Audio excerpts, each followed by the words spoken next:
we had a look at spoken English, oral English, and we started by having a look at the 44 consonant sounds. I said we have 44 consonant sounds in English. 20 of them are vowel sounds and 24 are consonant sounds. Now, the 20 sounds which are vowels are divided into two. We have the monotones, 12 of them.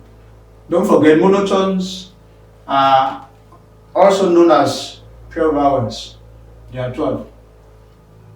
5 of them are long, and 7 of them are short. So we try to look at them, how each of them is being pronounced.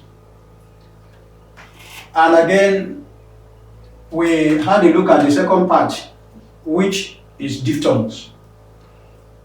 And I said a diphthong is a Greek word that means double sound.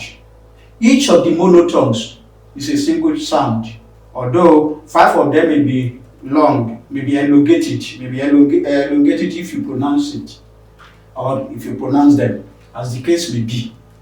But the diphthongs are 8, and each of them has double sound, and that's why they are called diphthongs in Greek language.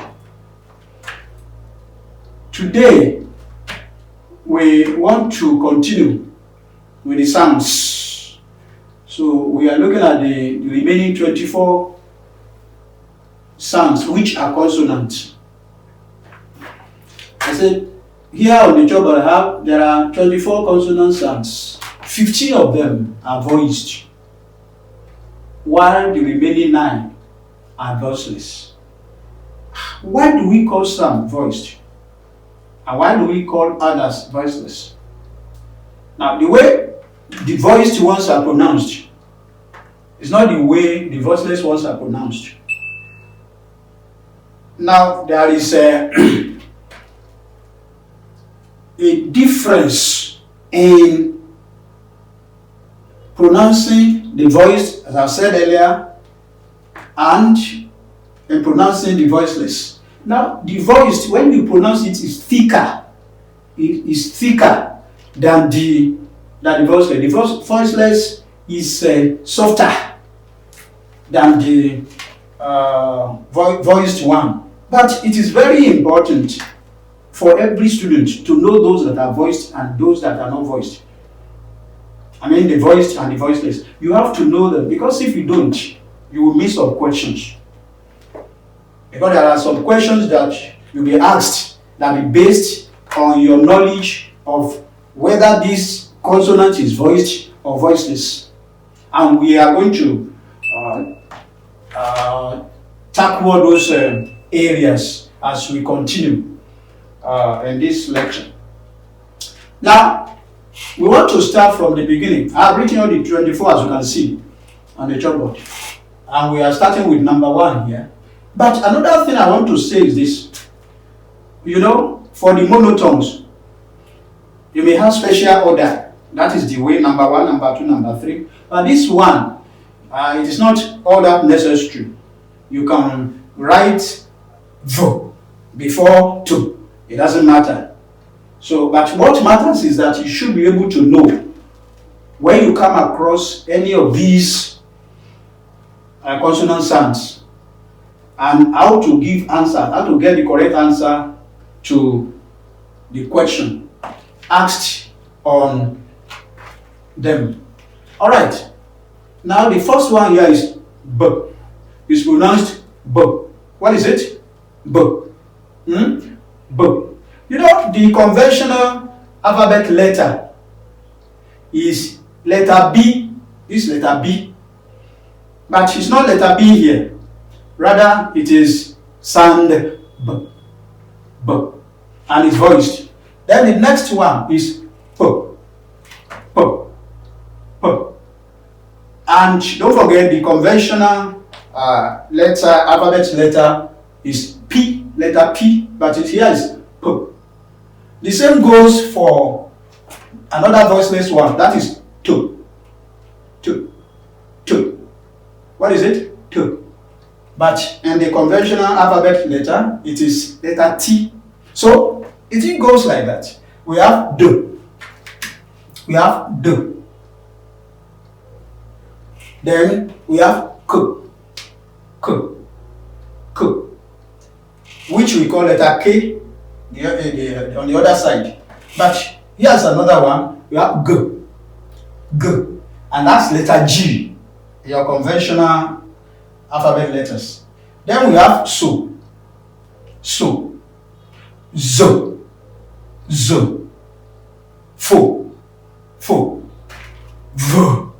V. Then Th. You know, this one has TH. That's when you have TH, Th, and it's voiceless. We have two types of TH. There is one that's voiceless, there's one that is voiced, Th. Now, when the tip of your tongue touches your upper teeth,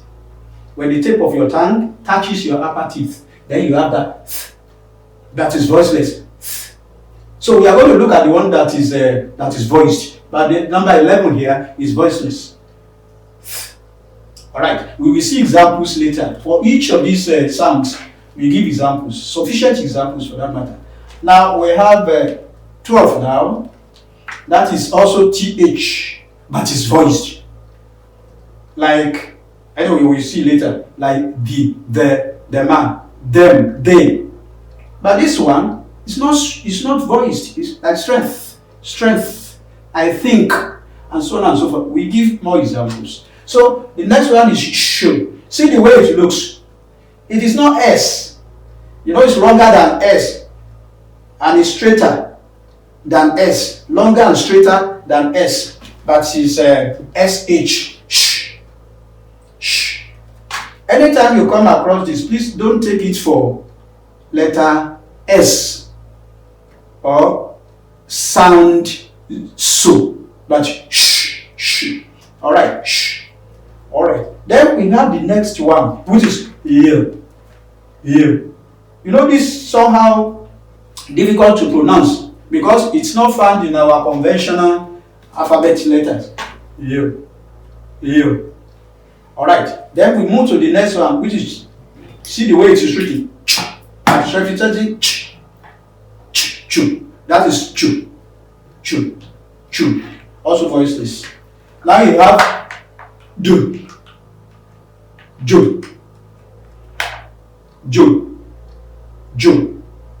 Now this chu, and this is shu. Then we have mo. We have three types of nasal here, and the three are voiced. We have mo. We have no. And why do we call these three nasal? The other one is ung. Now, why do we call nasal? Because we call them nasal because they are pronounced with nose. You pronounce each of them with your nose. And that's very common with our people from Okeogun. So they use it a lot. They use this type of nasal sound. They nasalize, most of them nasalize when they speak, especially those that have not left the place, that have not traveled to other parts of the country. When you hear them speak, they nasalize.